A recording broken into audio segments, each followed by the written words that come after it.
Hello friends, कैसे आप सब। उम्मीद करता हूँ बहुत ज़्यादा अच्छे होंगे, घर पे होंगे, स्वस्थ होंगे। अगर आप लोग सीटेट दिसंबर 2023 देने वाले हैं तो आप लोग इस वीडियो को कंप्लीट देखिएगा, क्योंकि यहाँ पर मैं आप लोगों के लिए लेकर आया हूँ सीटेट दिसंबर 2018 के प्रीवियस ईयर क्वेश्चन, जो कि मैथ का है। देखो, गणित में अगर आप लोग डर लगता है कि कैसा प्रश्न आने वाला है, तो आप लोगों को बिल्कुल भी चिंता करने की जरूरत नहीं है, और आप लोग बिल्कुल बस प्रीवियस ईयर क्वेश्चन देख लो। देखो, ऐसे ही आप लोग के एग्जामिनेशन में पेपर आएगा।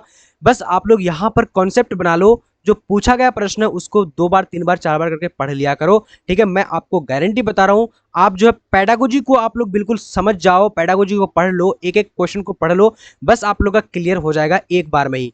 बस आप लोग को चिंता बिल्कुल भी नहीं करने। उसके अलावा बात करते हैं कि आज जो है यह फर्स्ट शिफ्ट का क्वेश्चन पेपर लेकर आया हूं, जो कि पेपर 1 का है। और आप लोग को कंप्लीट तरीके से इस वीडियो को देखना है। यहां से आप लोग को यह पता चल जाएगा कि किस तरीके के पेपर आपके एग्जामिनेशन में आज आ रहे हैं। तो चले बिना टाइम वेस्ट करते हुए शुरू करते हैं। और आज का जो हमारा क्वेश्चन नंबर 1 है, और आप लोग को ये पता होना चाहिए कि आप लोगों का पेपर में 1 से लेकर 30 तक का सीडीपी यानी चाइल्ड डेवलपमेंट पेडागोजी का क्वेश्चन रहेगा। उसके अलावा 31 से लेकर आपका 60 तक आपका यानी मैथ्स रहेगा। उसके अलावा 61 से लेकर 90 तक का आपका ईवीएस रहने वाला है। ठीक है, तो ये सारे कुछ आप लोगों को जानना पड़ेगा और जान लीजिएगा। और बाकी लैंग्वेज 1 लैंग्वेज 2 अपने हिसाब से चूज कर लीजिएगा। और आपको अगर पीडीएफ या फिर पीवाईक्यू आपको लेना है तो आप लोग इस नंबर पे जो मुझसे कांटेक्ट कर सकते हैं, या फिर आप लोग जो है मुझे मैसेज कर सकते हैं। उसके अलावा बात करेंगे कि आज का जो क्वेश्चन पेपर है वो 2018 का पेपर है। ठीक है, ये आप लोग को ध्यान रखना है। और बिल्कुल कंप्लीट तरीके से एक एक कॉन्सेप्ट को मैं पढ़ाते जाऊंगा, समझाते जाऊंगा, एक एक चीज समझ में आ जाएगी। तो चलिए बिना टाइम वेस्ट करते हुए सबसे पहला क्वेश्चन को देखते हैं। यहाँ पर हमारे पास क्वेश्चन है कि प्राथमिक कक्षाओं में बच्चे गणित में क्या सीखते हैं, इसके आकलन का ध्यान किस पर नहीं होना चाहिए। तो किस पर हम बच्चों को गणित सिखाते वक्त, आकलन करते वक्त हम ध्यान नहीं देंगे। अब यहां देखो, गणितीय अवधारणाओं को समझाना। देखो, अवधारणा को तो बिल्कुल समझाना है, कॉन्सेप्ट को बच्चों को हम देंगे गणित को समझाते पढ़ाते समय। तो ये वाली बात तो सही है कि understanding of the mathematical concept, बिल्कुल ये वाली बात सही हो जाएगा। दूसरा है गणितीय भाषा का विकास। बच्चों को क्या करेंगे कि development of mathematical language, language भी सिखाएंगे। अगर लैंग्वेज नहीं सिखाएंगे तो 4 कलम का मूल्य 10 रुपया है, तो 5 कलम का मूल्य कितना होगा। तो ये क्या हो गया हमारा, यानी भाषा हो गया। गणित में भाषा है तो भाषा को भी विकास डेवलप करना है। तो ये सब पॉजिटिव आंसर अभी निकल रहा है, लेकिन निगेटिव हमको चूज करना है। अब यहाँ देखो, गणित की समस्याओं का यानी जवाब देने में सटीकता। तो क्या करेंगे कि सटीकता, बिल्कुल देखो बच्चों को क्या करेंगे कि सटीकता से सिखाएंगे। अब एक कॉन्सेप्ट हम बच्चों को बता देंगे कि 2 + 2 = 4 होता है। ठीक है, अब वहीं पर बोलेंगे 4 + 4 कितना होता है, तो हम अगर यानी सटीकता से बता देंगे कि नहीं 4 होता है, तो बच्चा वहां पर भी बोल देगा 4। तो ये सटीकता हमको नहीं करना है, ये वाली बात निगेटिव हो जाएगा। तो ये वाली बात आंसर सही हो जाएगा। बाकी ये वाली क्या होगा, पॉजिटिव है, तो यहाँ पर कट जाएगा। और तर्क कौशल में विकास, बच्चों को हम क्या करेंगे, रीजनिंग स्किल सिखाएंगे। बिल्कुल, development of reasoning skill, reasoning तो हमको सिखाना है। तो ये वाली बात भी क्या होगा, पॉजिटिव हो जाएगा। तो यहाँ पर नेगेटिव आंसर देना है हमको, तो इसलिए ये वाली बात सही हो जाएगा। आई होप ये वाली क्वेश्चन आप लोगों को समझ में आ ही गई होगी। अब देखेंगे अगला क्वेश्चन। ठीक है, अगला क्वेश्चन आपकी स्क्रीन पर है, देखो फटाफट से कोशिश करना जवाब देने की। प्रारंभिक कक्षाओं में गणितीय अवधारणाओं के विकास में निम्नलिखित निर्देशों का अनुकरण अनुक्रम किस प्रकार किया जाना है चाहिए। हम आकलन करेंगे बच्चों का, तो किस प्रकार करेंगे। जब पहली बार स्कूल आया बच्चा और हम उसको किस तरीके से पढ़ाएंगे, पहली बार गणित की कक्षा में आया है, तो हम पहले क्या करेंगे, सबसे पहले बच्चों का अनुभव प्रदान करेंगे कि वो क्या सीख करके आया है घर से, अपने माहौल से, अपने वातावरण से। तो उसका अनुभव प्रदान करेंगे। तो सबसे फर्स्ट हमारा ये वाली ऑप्शन सही हो जाएगा। उसके अलावा बात करेंगे उसका भाषा के यानी भाषा के माध्यम से समझाना। बच्चों को हम भाषा से हम समझाएंगे, क्या करेंगे कि एक्सप्लेनिंग थ्रू लैंग्वेज, लैंग्वेज से हम बच्चों को क्या करेंगे, मैथ सिखाने की कोशिश करेंगे। तो उसके अलावा दूसरा नंबर हमारा ये हो जाएगा। तीसरा में हम क्या करेंगे कि चित्र बनाएंगे, किसी भी चित्र को बच्चों को दिखाएंगे कि ये किसका चित्र है, ये कितना चित्र है, 1 का 2 का 3 का, इस तरीके से हम चित्र को सिखाने की कोशिश करेंगे। तीसरा नंबर पे ये करेंगे। चौथा हम क्या करेंगे, यूजिंग सिंबॉलिक, लास्ट में हम जो है सिंबल को प्रेजेंट करेंगे कि ये किसका सिंबल है, ये बोर्ड में लिख देंगे कि ये किसका सिंबल है। तो यहाँ पर हमारा क्या हो जाएगा, यानी ये 4th नंबर हो जाएगा। तो 1 2 3 और 1 4, तो कहां पर हमको 3 नंबर मिलता है, 3, तो यहाँ पर 3 4 1 2, ये वाली बात हमारा सेकंड नंबर सही हो जाएगा। आई होप ये वाली क्वेश्चन आप लोगों को समझ में आ गई होगी। जो भी क्वेश्चन समझ में नहीं आए तो हमारा नंबर यहाँ पर दिया गया है, आप लोग कंप्लीट तरीके से हमसे कांटेक्ट करना। समझ में नहीं आएगा, सीटेट एक बार में क्वालिफाई करना है तो आप लोग एक बार जरूर हमसे कांटेक्ट कर लेना, और बाकी मैं आप लोग को कंप्लीट तरीके से हर एक चीज को समझा दूंगा।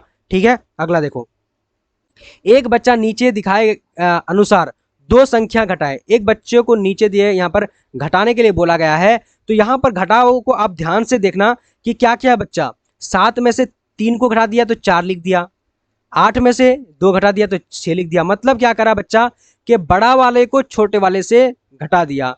ठीक है, बच्चा तो घटा जानता है, लेकिन गलती उसकी कहाँ है, ये उसका जो बोध क्या कराता है बच्चों का, जो यहाँ पर कौन सा घटाव में सीखने का बोध करता। अब यहाँ देखते हैं, ऑप्शन देखते हैं। बच्चे को घटाव की प्रक्रिया में स्थानीय मान के बारे में गलत धारणाएं हैं, उसके बिल्कुल मिसकॉन्सेप्शन है। बच्चों के अंदर क्या है कि the child has misconception about place value. Place value जो है बच्चा नहीं जानता है, तो इसीलिए यानी स्थानीय मान को नहीं जानता है, इसीलिए उसके अंदर क्या है कि सब्सट्रैक्शन जो कर रहा है वो गलत धारणाएं वहां पर बना हुआ। तो फर्स्ट ऑप्शन ही हमारा क्या हो जाएगा, सही हो जाएगा। दूसरा है कि बच्चा नहीं जानता घटा करना। अगर घटा करना नहीं जानता तो यहाँ पर 7 में 3 घटाया कैसे घटाया, जानता है वो बच्चा, तो गलत हो जाएगा। उसके अलावा यहाँ पर देखो कि बच्चा 2 अंकों वाली संख्याओं की घटा की प्रक्रिया जानता है, तो 2 अंक वाली घटाओ की प्रक्रिया जानता है, तो बिल्कुल यह वाली बात तो इतना अच्छा नहीं है। ठीक है, दूसरा देखते हैं, यह एक गलती है, इसे बार बार जो अभ्यास करके सुधारा जा सकता है। बोला जा रहा है कि ये जो बनाया है तो गलती है, इसको बार बार अभ्यास करके सुधारा जा सकता है, गलत हो जाएगा। अभ्यास तो बल्कि बच्चों को नहीं करना है, कॉन्सेप्ट उसका सही करना है। आई होप ये वाली भी क्वेश्चन आप लोगों को समझ में आई गई होगी। अब अगला देखेंगे, अगला हमारे पास क्वेश्चन है, अधिगम और आकलन के चक्र में निम्नलिखित चरणों को कर्म में व्यवस्थित कीजिए। देखो, अधिगम क्या होता है कि लर्निंग, ठीक है, और आकलन, लर्निंग एंड असेसमेंट में बच्चों का क्या क्या ऑर्डर फॉलो करता है, बच्चा उसको कर्म में बताना है कि बच्चों को अगर असेसमेंट और आकलन सिखाने के लिए हम क्या करेंगे, आकलन करेंगे, असेसमेंट करेंगे, तो बच्चों के लिए हम क्या क्या सोच करके, क्या क्या स्ट्रेटेजी होनी चाहिए हमारे अंदर। अब देखो, सबसे पहले हम बच्चों को क्या करेंगे कि यहाँ पर देखो, सीखने शिक्षण अधिगम में 7 एकीकृत आकलन, एकीकृत तो आकलन करना है, लेकिन हम पहले बच्चों का क्या करेंगे, शिक्षण अधिगम और आकलन की योजना बनाना और संगठन करना। हम क्या करेंगे कि अपना स्ट्रेटेजी बनाएंगे कि बच्चों का आकलन कैसे करना है, योजना बनाएंगे, पहले प्लानिंग करेंगे, तो हमारा फर्स्ट यानी पहला ये हो जाएगा। दूसरा हमारे पास बात करते हैं तो क्या हो जाएगा जी, हम क्या करेंगे कि शिक्षण अधिगम के साथ एकीकृत आकलन, बच्चों को क्या करेंगे कि उसमें इंटीग्रेटेड करेंगे कि बच्चों का आकलन कैसे करना है। असेसमेंट करते समय बच्चों को हम एक साथ देखेंगे सभी सब्जेक्ट को। ठीक है, तो ये वाली बात तो बिल्कुल क्या हुआ, दूसरा नंबर पे आ जाएगा, हम ये करेंगे। उसके अलावा बच्चों का प्रगति रिपोर्ट चेक करेंगे कि बच्चों का डेवलप प्रोसेस रिपोर्ट हम देखेंगे कि कहाँ पर डेवलप हो रहा है, कहाँ पर नहीं हो रहा है, तो ये वाली बात भी क्या हो जाएगा, सही हो जाएगा। ठीक है, मतलब तीसरा नंबर पे आ जाएगा, है ना। उसके अलावा बच्चों का फिर जाकर के जब बच्चों का अधिगम कराएंगे तो उसका प्रगति जो है प्रतिपुष्टि देंगे कि हाँ ये बच्चा का क्या हो रहा है, यानी फीडबैक देंगे बच्चों को कि हाँ ये बच्चा का प्रोग्रेस हो रहा है। चलो उसका चौथा नंबर हम करेंगे, तो हमारा क्या होगा, 2, देखो 2 नंबर यहाँ पर है, 1, उसके अलावा 3 और ये हमारा 4 हो जाएगा। ठीक है, तो ये फर्स्ट ऑप्शन हमारा सही हो जाएगा, फर्स्ट ऑप्शन हमारा क्या होगा यहाँ पर सही हो जाएगा। ठीक है, चलो अगला देखेंगे, है ना। चलो देखो, अभी कुछ कॉल आ रहा था इसलिए मैं कट कर दिया।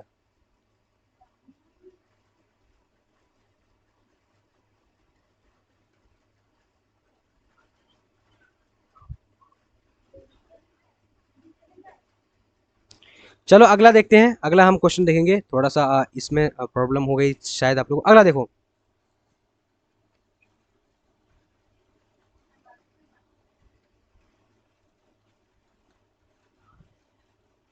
अगला यहाँ पर देखेंगे 35 नंबर क्वेश्चन। देखो फटाफट से कोशिश करो जवाब देने की। क्वेश्चन हमारे पास यहाँ है, क्या है कि रोमन अंकों का उपयोग आमतौर पर हिंदू अरबी अंकों जैसी संख्याओं का लेखन में क्यों नहीं किया जाता है।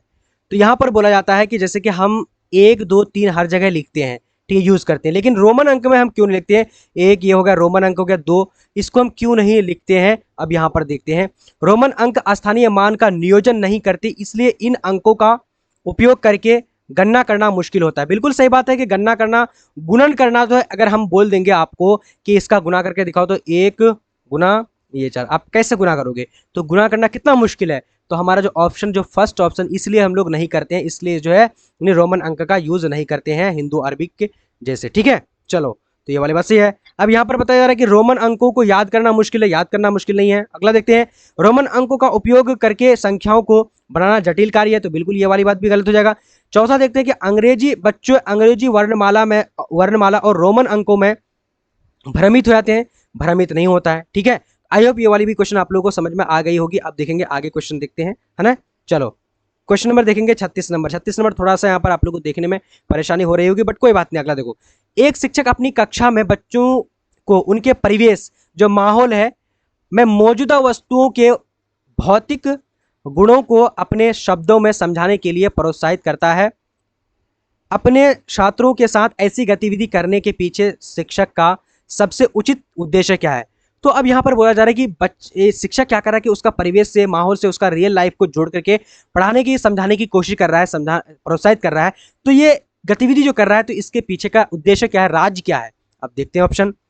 ये एक बहुत रोचक गतिविधि है जिसे आकार की अवधारणा को पुनः देखने के लिए खाली समय में किया जा सकता है। तो देखो, खाली समय में किया जा सकता है, यहाँ पर बोला जा रहा है कि, तो ये वाली बात इतना अच्छा नहीं है। दूसरा देखते हैं, बच्चे अपनी वस्तुओं को समझने का आनंद लेते हैं, जैसे वे डम्ब सराउंड क्या कि सराड्स खेलने का आनंद लेते हैं। तो ये वाली बात भी इतना अच्छा नहीं है। ठीक है, दूसरा देखते हैं, यह बच्चों को औपचारिक रूप से किसी वस्तु के भौतिक गुणों का निरीक्षण करने का अवसर देता है, जो आकार के बारे में उनकी समझ को गहन बनाता है। बिल्कुल ये वाली बात सही है कि बच्चों को क्या करते हैं कि अनौपचारिक तरीके से माहौल के बारे में, अगर माहौल को उससे रिलेटेड बच्चों को अगर जोड़ के पढ़ाएंगे, ठीक है, तो उससे क्या होगा कि बच्चा अनौपचारिक तरीके से सीख जाएगा। जैसे कि अनौपचारिक क्या होता है कि जो हमारा परिवेश है, हम उसके अलावा जो भी चीजें वहां पर देखते हैं, समझते हैं, तो हम सीख जाते हैं जल्दी से। तो अगर हम शिक्षक को भी चाहिए कि अगर उसका परिवेश में जो चीज़ है उसी के हिसाब से उसको पढ़ाना जाना चाहिए, इससे बच्चों को ज़्यादा से ज़्यादा डेवलप होगा। तो ये वाली बात बिल्कुल सही हो जाएगा, बाकी देखो ये वाली बात गलत हो जाएगा। ठीक है, आई होप ये वाली भी क्वेश्चन आप लोगों को समझ में आ ही गई होगी। अब देखेंगे अगला क्वेश्चन। अगला हमारे पास 37 नंबर है। देखो, कोशिश करो जवाब देने के फटाफट से। अशिक्षित दुकानदार द्वारा उपयोग की जाने वाली गणित। एक अशिक्षित दुकानदार क्या है कि वो अपना जो गणित जो अपना दुकान में यूज कर रहा है, तो उसका अगर हम एग्जाम्पल अपने स्कूलों में देंगे तो ये क्या होगा? अब यहाँ पर देखो, गणित कक्षा में उपयोगी नहीं है, बोला है कि गणित कक्षा में ये उपयोगी नहीं है, अच्छा नहीं है, गलत है ये चीज। तो ये वाली बात इतना अच्छा नहीं है। दूसरा देखते हैं कि सभी गणितीय समस्या को हल करने में बहुत उपयोगी है। अब यहीं पर बोला जा रहा है कि सभी जितने भी सारे गणित का हम समस्या को हल कर रहे हैं, तो उसका अगर हम एग्जाम्पल देंगे तो ये अच्छी है, उपयोगी है। तो ये वाली बात भी इतना अच्छा नहीं लग रहा है। दूसरा देखते हैं क्या कि में अस्पष्टता बहुत कम की शुद्धता है। तो उसकी जो हम अगर गणित को यूज करेंगे तो यहाँ पर बुलाया कि अस्पष्टता, बोलता है ना कि उन लोग कैसे कैसे जोड़ता है, कभी मतलब इसको ग्राम को जोड़ दिया, कभी ऐसे ऐसे, तो ये क्या है कि शुद्धता नहीं है उसके अंदर। तो ये वाली बात भी हम नहीं कह सकते। अगला देखते हैं कि उसकी गणित की संबंधित समस्या को हल करने में वैकल्पिक रणनीति के रूप में कक्षाओं में शिक्षकों द्वारा चर्चा की जानी चाहिए। बिल्कुल सही बात है कि वो जो कर रहा है, जो अशिक्षित है, लेकिन वो क्या कर रहा है कि बहुत तेजी से वो गुना कर लेता है, जोड़ कर लेता है, भागा कर लेता है। आप लोग भी देखे होंगे जो कोई रियल लाइफ काम करता है, जैसे कि सब्जी वाले हैं या फिर और कोई शॉप वाले, तो इतना तेजी से गुना कर लेगा, इतना तेजी से भागा कर लेगा कि आप भी नहीं कर पाओगे। तो उसके बारे में हम चर्चा करेंगे, कक्षा में बातें करेंगे कि देखो उसकी रणनीति क्या है, कि वो भी अच्छी रणनीति है, उस तरीके से भी हम लोग जो है मैथ को कर सकते हैं। तो ये वाली बात हमारा सही हो जाएगा। आई होप ये वाली भी क्वेश्चन आप लोगों को समझ में आ ही गई होगी। अगला देखेंगे, अगला 38 नंबर क्वेश्चन हमारे पास है, फटाफट से आप लोग कोशिश करो जवाब देने की। एक शिक्षक को गणित कक्षा में बच्चों के एक विषम समूह को कैसे संभालना है? देखो, गणित का कक्षा है जिसमें बच्चा चारों तरफ से आया हुआ है, सभी का इंडिविजुअल सोच है, सबका अलग अलग सोच है। कोई बच्चा हायर कैटेगरी, कोई लोअर कैटेगरी, कोई अदर कैटेगरी, किसी भी कैटेगरी से बच्चा आता है, तो उन लोगों का समझ अलग अलग तरीके से, तो उनको हम संभालेंगे कैसे? एक शिक्षक कैसे संभाल सकता है एक क्लासरूम में? अब यहाँ देखो, एक ही क्षमता वाले बच्चों को एक साथ सामूहिक रखकर और उनकी क्षमता के अनुसार उन्हें प्रश्न दे करके, तो ये वाली बात थोड़ा बहुत ठीक लग रहा है। लेकिन दूसरा देखते हैं कि एक ही कक्षा में सभी बच्चों के साथ सामूहिक रखकर सभी बच्चों को एक साथ रखेंगे, ये वाली बात थोड़ा बहुत सही है। लेकिन अगला देखते हैं कि अलग अलग क्षमता वाले बच्चे, सभी बच्चा अलग अलग क्षमता वाले, सभी का अलग अलग तरीके से माइंड काम करता है। क्षमता वाले बच्चे को एक साथ रखकर ताकि वो एक दूसरे से सीख सके, तो ये वाली बात हमारा सही हो जाएगा कि हम अगर इंडिविजुअल क्लासरूम को अगर हम संभालना चाहेंगे, सभी बच्चा को, सभी क्षमता वाले बच्चों को एक क्लासरूम में रख करके सामूहिक काम कर करके और एक दूसरे से बातचीत करके सिखाने में जोड़ देंगे, तो ये वाली बात क्या होगा, सही हो जाएगा। बाकी ये हो क्या, कम क्षमता वाले बच्चों के अनुसार कक्षा में क्या करेंगे, प्रश्न हल करके उच्च क्षमता वाले बच्चों को जटिल प्रश्न गृह कार्य के रूप में देकर के, बच्चों को क्या करेंगे, जो बच्चा जो है कम क्षमता वाले बच्चा है तो उनको हम क्या करेंगे, हल जो है प्रश्न को हल करके दे देंगे, और दूसरा वाले बच्चों को क्या करेंगे, जो तेज है तो उनको हम क्या करेंगे कि गृह कार्य दे देंगे, थोड़ा सा टिपिकली क्वेश्चन जो हार्ड है, कॉम्प्लेक्स क्वेश्चन दे देंगे। ठीक है, तो ये वाली बात तो इतना अच्छा नहीं है। ठीक है, चलो तो आई होप ये वाली भी क्वेश्चन आप लोगों को समझ में आ गई होगी। आंसर हमारा थर्ड ऑप्शन से हो जाएगा। अगला देखो, अगला क्वेश्चन है कि गणित में सीखने के प्रतिफल इसलिए विकसित किए गए हैं ताकि, तो गणित के प्रतिफल इसलिए विकसित की जा रही है, गणित का आउटकम्स, बच्चों का आउटकम्स हम लोग इसलिए दे रहे हैं ताकि बच्चा क्या होगा। अब यहाँ देखो, गणना के लिए बच्चों को लघु विधियां बताई जाए, बच्चों को गुना करने के लिए हम छोटा सा लघु विधि बता देंगे कि देखो इस तरीके से गुना किया था, 416 ये वाली सिखा देंगे, तो यहाँ पर इसका विकसित नहीं होगा, इसके लिए हम लोग नहीं करते हैं बच्चों को। ठीक है, तो ये वाली बात गलत हो जाएगा। दूसरा देखते हैं, विभिन्न सर्वेक्षण में बच्चों की उपलब्धि बढ़ाई जाए, हम क्या करेंगे कि अलग अलग तरीके से स्ट्रेटेजी जो है हम बढ़ाएंगे।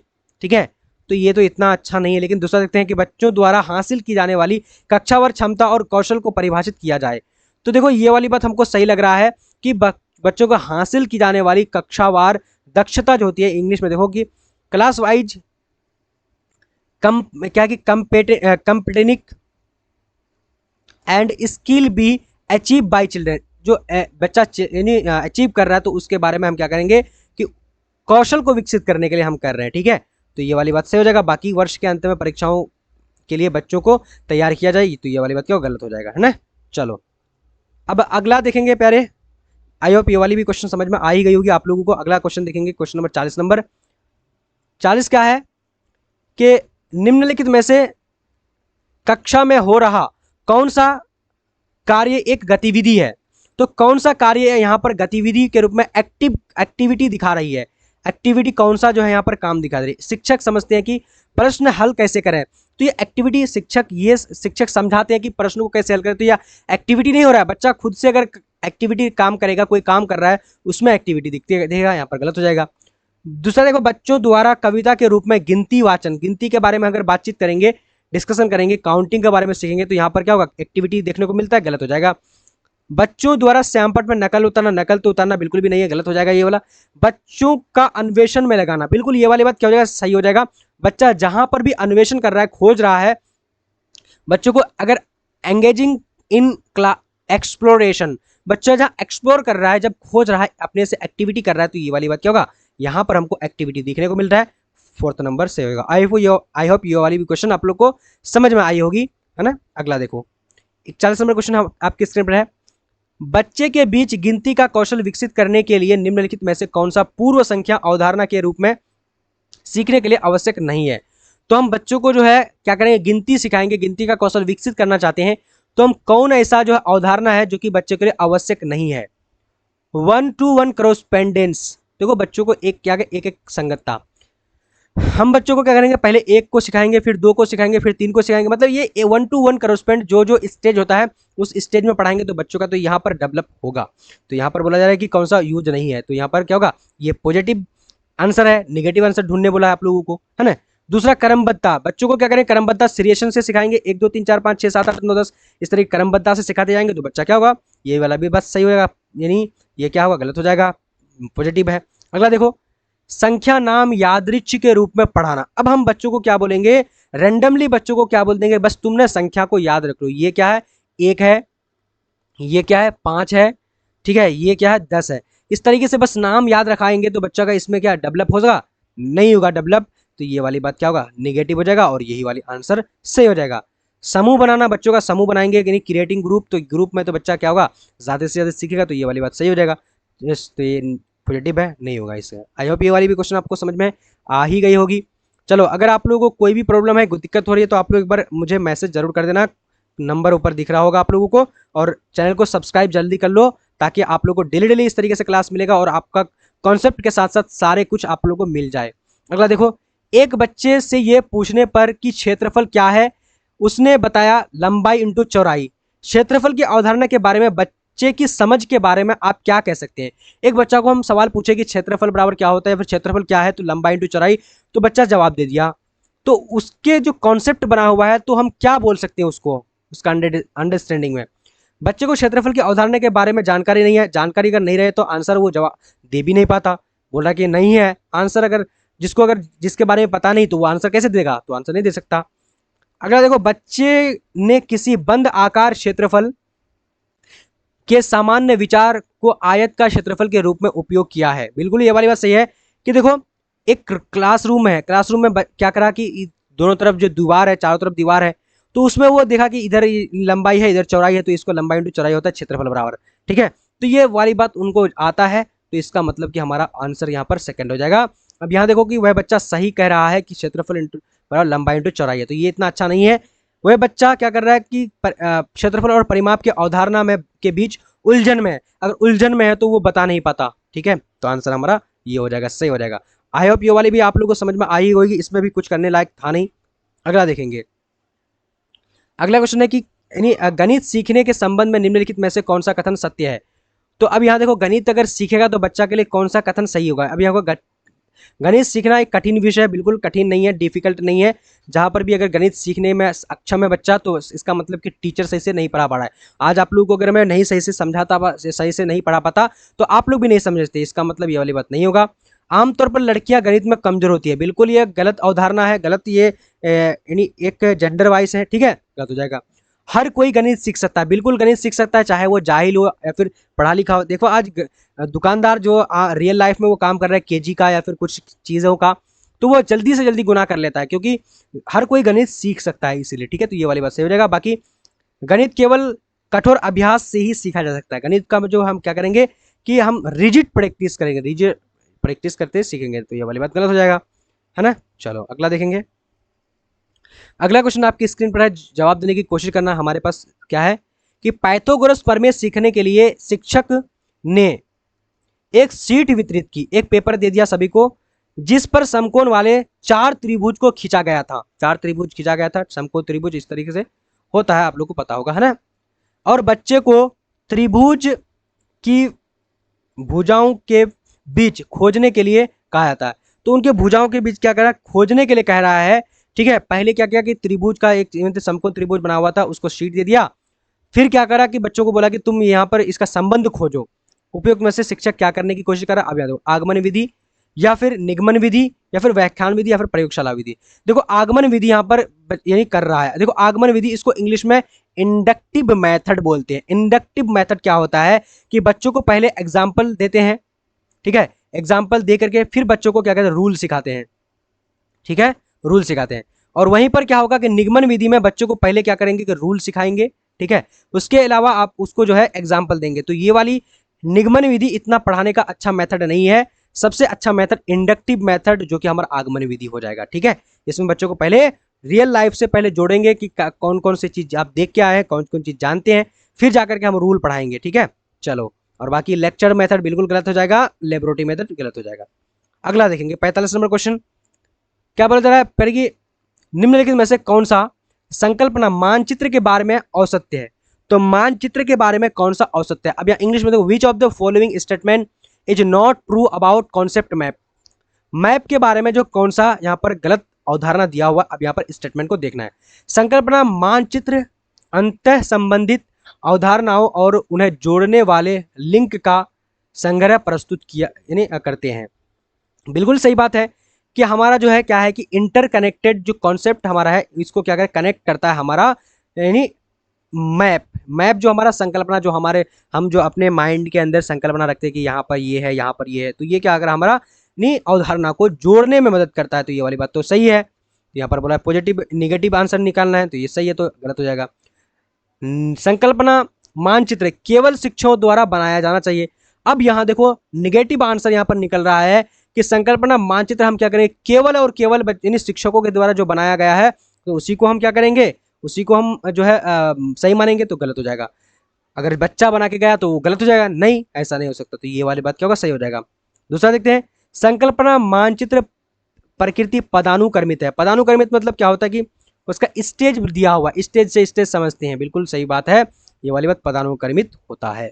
दूसरा, संकल्पना मानचित्र नए शिक्षण को पूर्व ज्ञान से जोड़ने में सहायक है। बिल्कुल सही बात है कि हम नए शिक्षण को हम क्या कहते हैं, पूर्व ज्ञान से हम जोड़ देते हैं, जो बच्चा यानी अपने माहौल में सीख करके आता है। देखो आज हमने आप लोगों के लिए 15 पैडागोजी का क्वेश्चन था तो वो हम कर लिए, और कंटेंट जो 15 पैडागोजी आपको 15 जो पूछा जाएगा, तो आप लोग जो है 15 वो कंटेंट के लिए मैं अगले वीडियो में लेकर आ जाऊंगा। और आप लोग को आज का इस वीडियो को अगर अच्छा लगे तो लाइक जरूर कर दें, और उसके अलावा आप लोग को जितने भी सारे न्यू स्टूडेंट देख रहे हो चैनल को सब्सक्राइब कर देना, और कमेंट में ये बोल देना कि आज का वीडियो आप लोगों को कैसा लगा। अच्छा लगे तो लाइक करना। और देखो अगर आप लोग पीडीएफ पीवाईक्यू इस तरीके से कंप्लीट तरीके से अगर आप लोग मुझसे कनेक्ट होकर के क्लास करना चाहते हैं तो हमारे चैनल को सब्सक्राइब कर लेना। उसके अलावा यहाँ पर नंबर दिया हुआ है, आप मुझे मैसेज करके कंप्लीट जानकारी ले सकते हैं कि कैसे कैसे पढ़ना है, कैसे कैसे क्या करना है, सारा कुछ मैं आप सबको बता देने वाला हूं। बिल्कुल भी आप लोग को चिंता नहीं करना है, एकदम आप लोग का सीटेट निकाल दूंगा, यह हमारी 100% गारंटी रहेगी। ठीक है, कि कैसे कैसे निकालना है, कैसे मैं निकाला हूं, वो सारे स्ट्रेटेजी के साथ आप लोगों को पढ़ाने वाला हूं। बस आप लोगों को चैनल को सब्सक्राइब करना। और देखो क्लास के बारे में बता दूं, एक क्लास होती है 7 बजे, ठीक है, शाम में, ठीक है, और एक क्लास होती है 8 बजे दिन में होती है, 8 बजे दिन में होती है, मतलब सुबह 8 बजे। तो 2 क्लास आप लोग कंटिन्यू आप चलने वाली है, आप लोग इस दोनों क्लास को कीजिए। और बाकी आप लोग हमसे जुड़ने के लिए जो हमारा जो क्लास और भी चलता है जूम ऐप पे, तो वो जूम ऐप पे अगर आप लोग करना चाहते हैं तो आप लोग डेमो ले लीजिए, उसके अलावा वहां पर आप लोग जुड़ सकते हैं। तो इस नंबर पे आप लोग मैसेज कर देना। तो चलिए आज का वीडियो हमारा इतना ही तक रहेगा, और कोई भी प्रश्न हो कोई भी तो आप लोग कमेंट सेक्शन में कमेंट करके हमें जरूर बता दें। आपका फीडबैक आपका मुझे भी अच्छा रहेगा, और उसी तरीके से मैं कोशिश करूंगा पढ़ाने की। तो चलिए आज का वीडियो हमारा इतना ही तक, और फिर मिलेंगे अगले वीडियो में। तब तक के लिए जय हिंद एंड वंदे मातरम।